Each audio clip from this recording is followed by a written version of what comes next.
of the warship is, quote, just coincidence, and the visit part of the USS Nimitz Goodwill tour. On June the 1st, 2026, the most powerful nuclear aircraft carrier in the history of the United States Navy sailed into Kingston Harbour, not Miami, not Guantanamo Bay, not any of the dozen American bases scattered across the Caribbean, Kingston, Jamaica.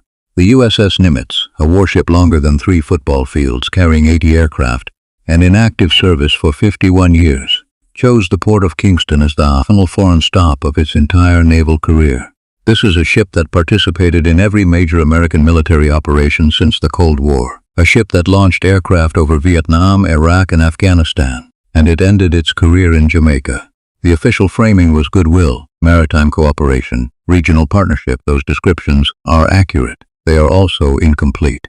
What happened in Kingston Harbour on June the 1st was the visible expression of a strategic realignment that had been building for 18 months. One that is reshaping who Jamaica is allied with, what Jamaica is worth to the world's most powerful military, and what Jamaica stands to gain and lose from sitting at the center of a competition between the United States and China for influence in the Caribbean Sea. This video will cover that realignment in full, the timeline of events, the diplomatic meetings, both ships, the American one and the Chinese one, the Cuban doctors who were sent home, the hurricane that accelerated the military relationship, the moment a U.S. congressman publicly threatened Jamaica with consequences, and the words Andrew Holness chose carefully on the deck of that carrier. The USS Nimitz was commissioned on May the 3rd, 1975. It is older than most of the buildings on Halfway Tree Road. It is powered by 2 nuclear reactors that require no refueling. It displaces over 100,000 tons of water at full load. It can carry up to 90 aircraft, fighter jets, surveillance planes, helicopters, and operates with a crew of roughly 5,000 sailors and aircrew. When the Nimitz enters your waters, you are not hosting a Navy ship. You are hosting a floating military installation. The U.S. Navy had planned to retire the Nimitz in May 2026. The carrier had reached the end of its operational life and was due to be replaced by the USS John F. Kennedy, which is still under construction. In March 2026, the Navy extended the Nimitz's service life until March 2027. In its final deployment, the carrier circumnavigated South America, transiting the Strait of Magellan from the Pacific into the Atlantic, conducted joint exercises with Chile, Argentina, and Brazil, then sailed north through the Caribbean. Its final foreign port call was Kingston. Rear Admiral Cassidy Norman, commander of Carrier Strike Group 11, aboard the Nimitz, spoke at the arrival ceremony in Kingston. He called Jamaica a trusted partner and a leader in the Caribbean, and framed the mission in direct terms. Our Southern Seas 2026 mission is centered on one simple idea: security enables prosperity. We view our security, our stability, and our prosperity as being intricately tied to yours. The U.S. Embassy in Kingston, in its announcement of the visit, described the arrival as highlighting the strength of expanded U.S.-Jamaica security cooperation under President Trump. To understand the weight of that language, you need the context that preceded the visit.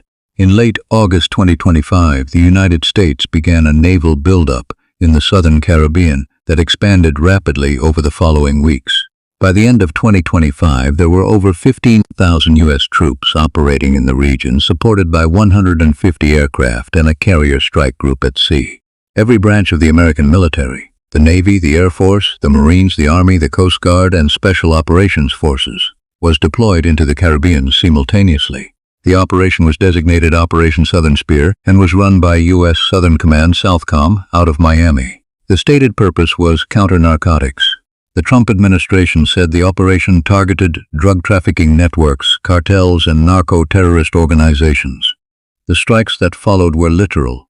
On September the 2nd, 2025, the United States launched a military strike against an alleged Venezuelan drug trafficking vessel, killing 11 people on board.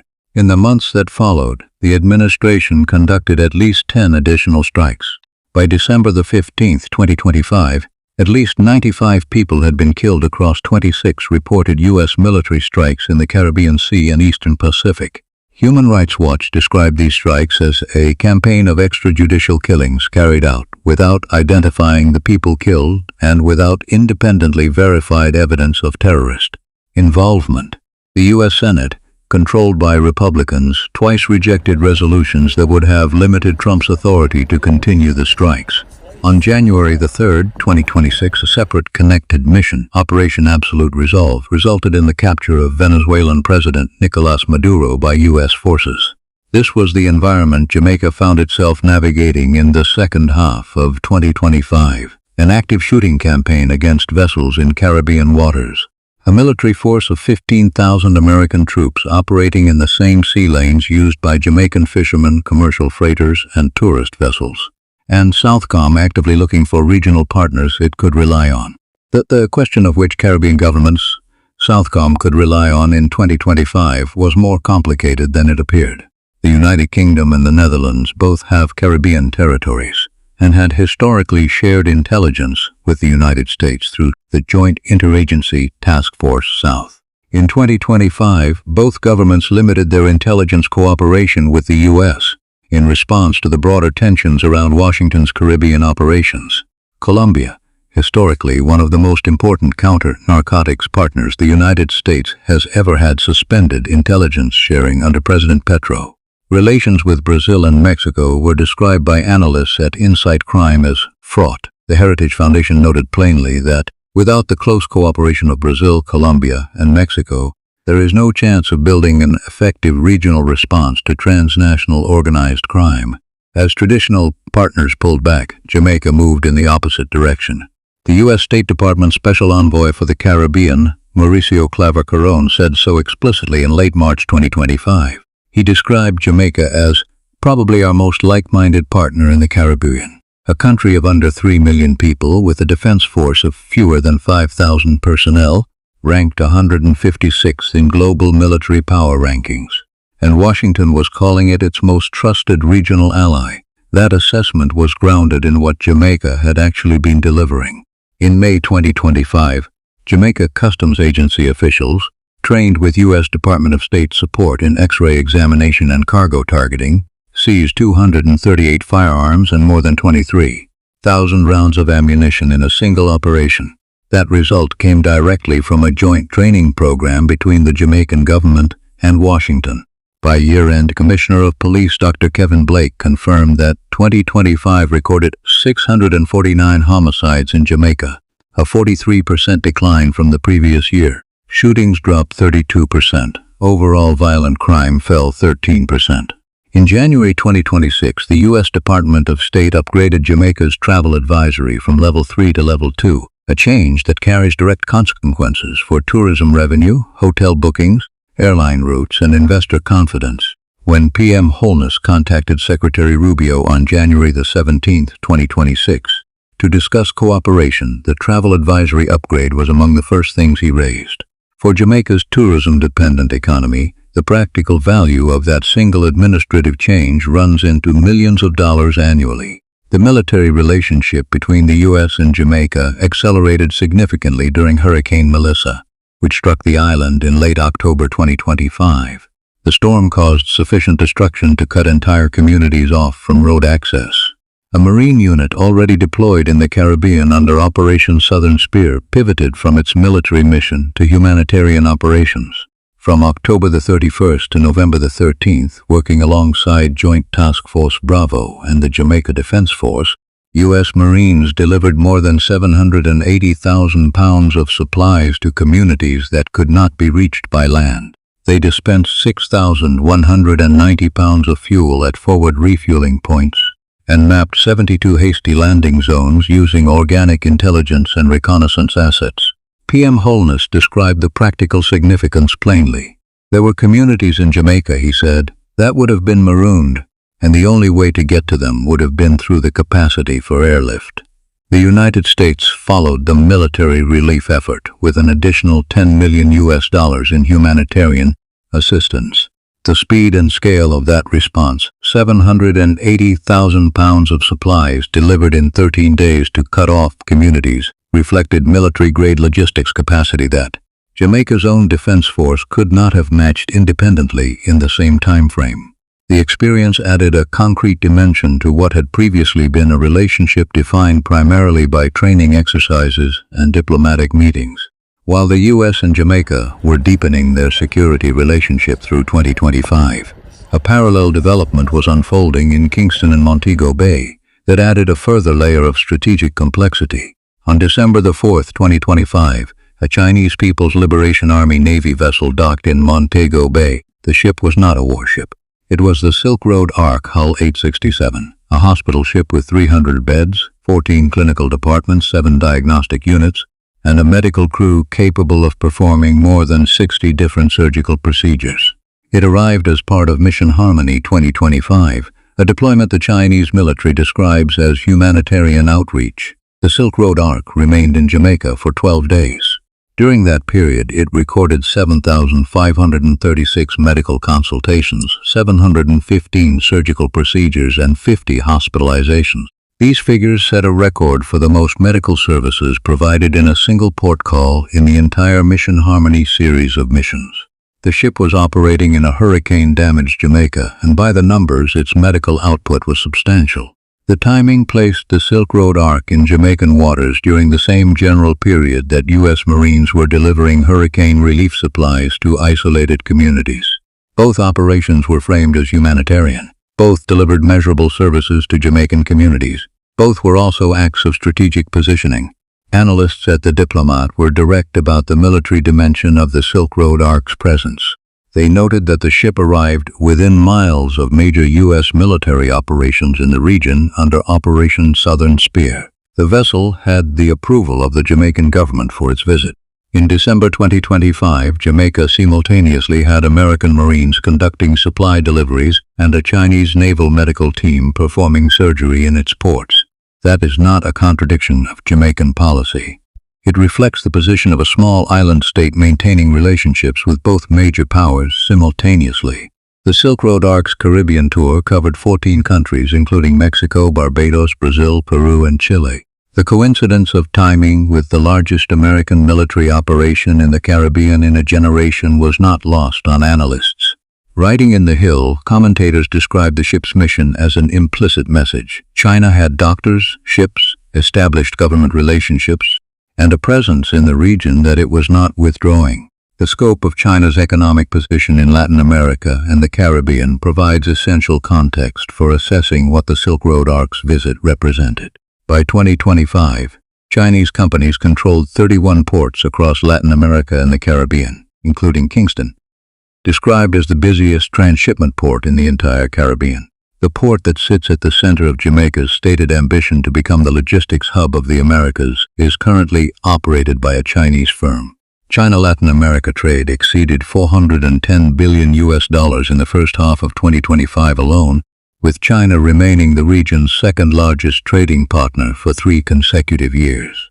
Southcom's 2025 posture statement identified China's regional expansion as a decisive and urgent contest. The command specifically flagged Chinese state-owned enterprises building deep-water ports. Across the hemisphere, a Chinese military space tracking station in Neuquén, Argentina, operating with limited host country oversight, and the deployment of Huawei 5G infrastructure across Latin American and Caribbean nations as direct threats to intelligence integrity and regional security. The United States is not simply evaluating Jamaica as a partner in counter-narcotics operations. Washington is assessing whether Jamaica, its most trusted Caribbean ally, according to its own officials, can remain oriented toward the United States in an environment where Chinese companies control the island's most important commercial infrastructure, where Chinese naval ships are setting medical service records in Jamaican ports, and where Beijing's economic relationships across the region are institutionally entrenched. The end of Jamaica's Cuban medical program in March 2026 sits within this broader geopolitical context, and how one interprets it depends significantly on which sequence of events one chooses to emphasize. The official Jamaican position was procedural. Foreign Affairs Minister Kamina Johnson-Smith told Parliament on March 5, 2026, that the government had decided to discontinue the arrangement after both countries were unable to agree on the terms and conditions of a new technical cooperation arrangement. The previous Memorandum of Understanding had expired in February 2023. The unresolved issues, according to the Jamaican government, included how Cuban medical personnel were being compensated, arrangements that the government said ran counter to Jamaican labor law and international conventions. Cuba's response was unambiguous. Havana accused Jamaica of bowing to pressure from Washington, directly citing the Trump administration's publicly stated intention to force regime change in Cuba as context. That accusation is not without a factual basis in the timeline. Secretary of State Marco Rubio visited Jamaica in June 2025 and criticized Cuba's overseas medical programs. A U.S. State Department strategy reported by Politico explicitly aimed to reduce and ultimately eliminate Cuba's medical missions in the Western Hemisphere within 2 to 4 years. The strategy offered participating countries support for healthcare modernization as an incentive to exit their Cuban agreements. Republican Congressman Carlos Gimenez of Florida had publicly warned PM Holness in the weeks preceding the announcement, stating on social media that Jamaica will face the consequences in response to Holness's relatively measured comments about Cuba at a CARICOM summit. When Jamaica announced the end of the program, Gimenez posted, "In the U.S. Congress, we thank the people of Jamaica for ending this pathetic, criminal human trafficking operation with the dictatorship in Cuba." Minister Johnson Smith denied any U.S. influence on the decision. PM Holness, speaking to Parliament during the 2026-2027 budget debate, addressed the broader foreign policy position. In this dynamic foreign policy environment, Jamaica must be strategic. We cannot go down the road of ideology and rhetoric. Foreign policy is about having a clear framework of principles and values within which we pursue our interests. The public response in Jamaica was different in tone. Jamaicans gathered in downtown Kingston for a gratitude walk honoring Cuban doctors and nurses who had served the island's health system. Participants chanted, "We love Cuba and bring back the doctors." The Prime Minister acknowledged the sentiment directly. He told lawmakers, "I can say that Jamaicans love them and want them to stay." He also said the government remained hopeful that a revised arrangement could eventually bring Cuban medical personnel back under compliant terms. As of the recording of this video, no such arrangement is in place. The health sector gap left by the Cuban medical mission's end has no confirmed replacement. The Chinese military hospital ship that set a record for medical services in Jamaica departed for Barbados on December the 16th, 2025, roughly 11 weeks before the Cuban mission was formally terminated. The institutional depth of the U.S.-Jamaica security relationship is worth documenting specifically, because it extends well beyond the Nimitz visit and the events of 2025 and 2026. The D.C. National Guard and the Jamaica Defense Force have been partnered under the U.S. National Guard Bureau's State Partnership Program for over 25 years. The program focuses on technical military cooperation, non-commissioned officer development, and aviation maintenance, and has produced sustained institutional connections between American and Jamaican military personnel across multiple generations of service. Tropical Dagger is an annual joint exercise orchestrated by Canada in partnership with the Jamaica Defense Force, focused on special operations. In February 2024, the District of Columbia Army National Guard participated in Tropical Dagger 2024 alongside elite U.S. and Canadian Special Operations Forces, with additional participation from Special Operations units from the Bahamas, Barbados, Belize, and Trinidad and Tobago. In October 2024, the D.C. National Guard and the JDF formally marked their 25th year of partnership. In late November 2025, U.S. Chargé d'Affaires Scott Renna met with JDF Vice Admiral Antoinette Wemyss-Gorman, Jamaica's Chief of Defense Staff. Regular senior-level military engagement, separate from diplomatic channels. Jamaica's ambassadorial appointment to Washington in May 2025 is itself informative. The government selected Major General, retired Anthony Bertram Anderson, a former Chief of Defense Staff of the Jamaica Defense Force, inducted into the U.S. Army Command and General Staff College International Hall of Fame in 2017, as Jamaica's 14th ambassador to the United States. The appointment of a former military chief to the Washington posting at the precise moment that U.S.-Caribbean military relations reached their most intense level in a generation reflects a deliberate calculation about what that relationship required. During the Nimitz visit itself, personnel from the Jamaica Defense Force conducted professional exchanges aboard the carrier. The JDF described the visit as facilitating professional commitment, knowledge exchange, and the strengthening of relationships among military personnel.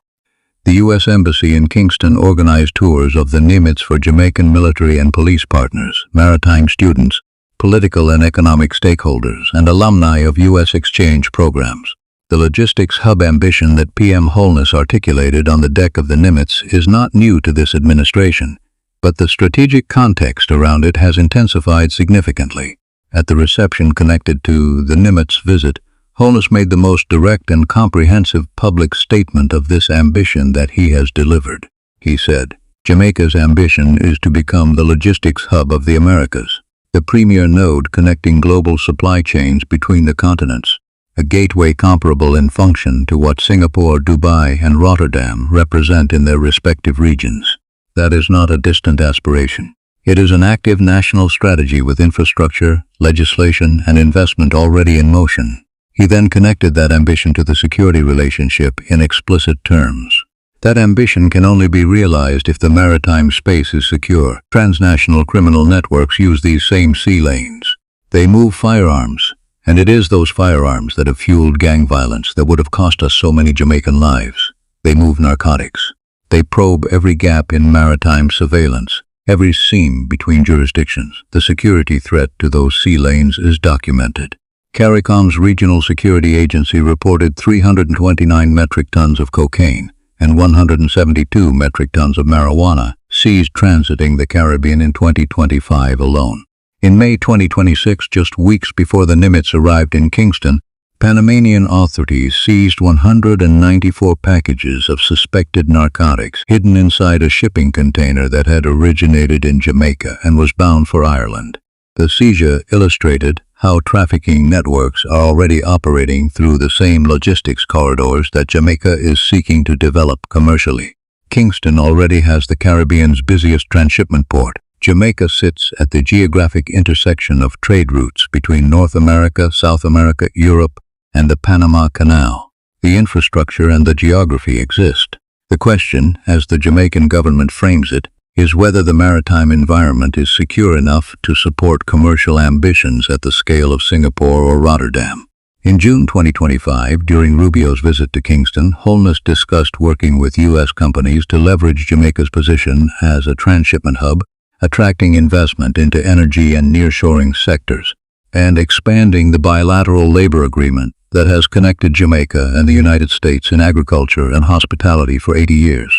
The commercial and security relationships are being developed in parallel, with each framed as reinforcing the other.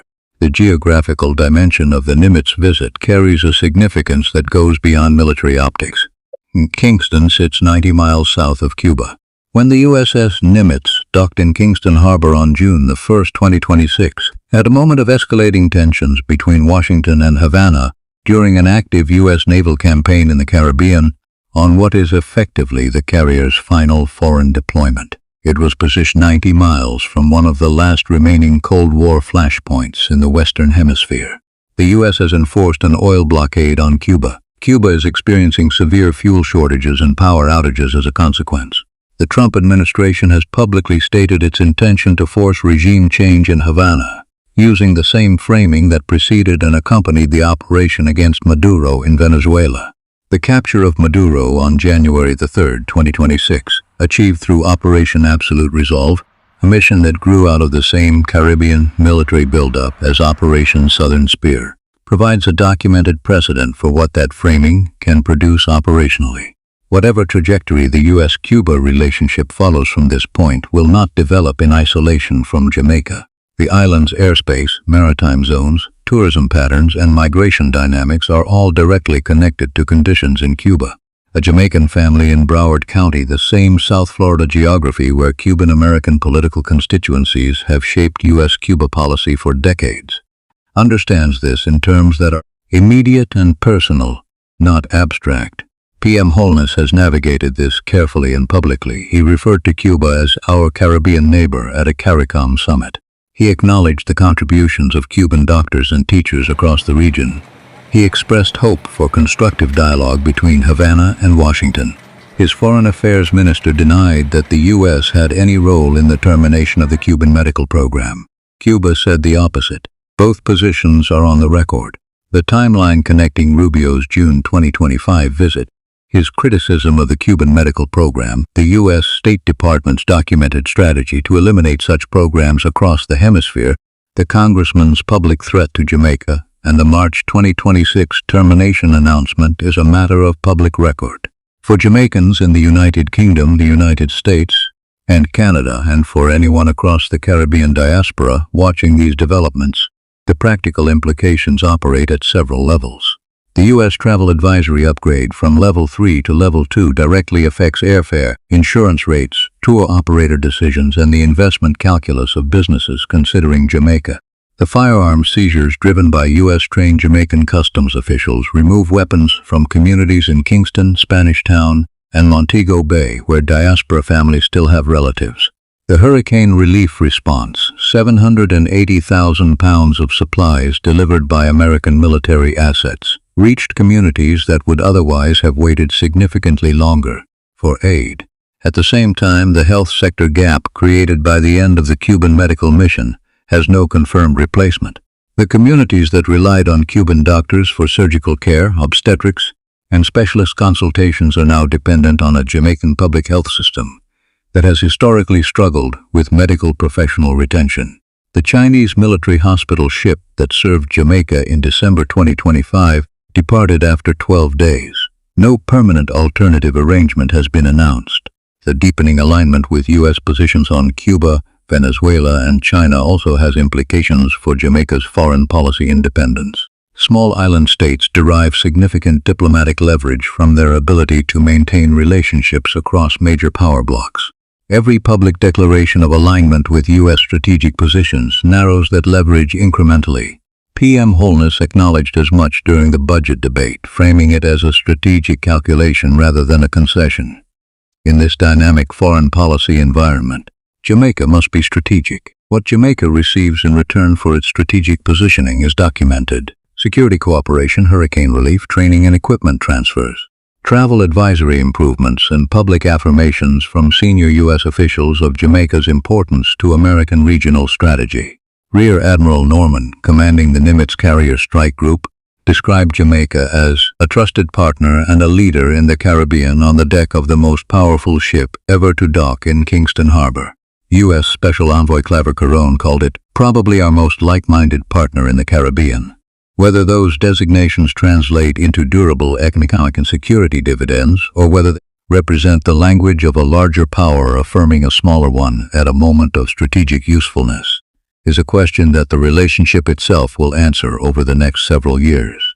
The USS Nimitz departed Kingston on June 5, 2026 and sailed to Naval Station Norfolk in Virginia, where it will begin the decommissioning process ahead of its planned retirement in March 2027. The carrier's final foreign port call is now on the record. It was Kingston, Jamaica. The Silk Road Ark completed its Caribbean leg and continued south toward Brazil. During its stay in Jamaica, it conducted more medical procedures in a single port call than any Chinese naval medical vessel had ever done at a single stop in the Mission Harmony series.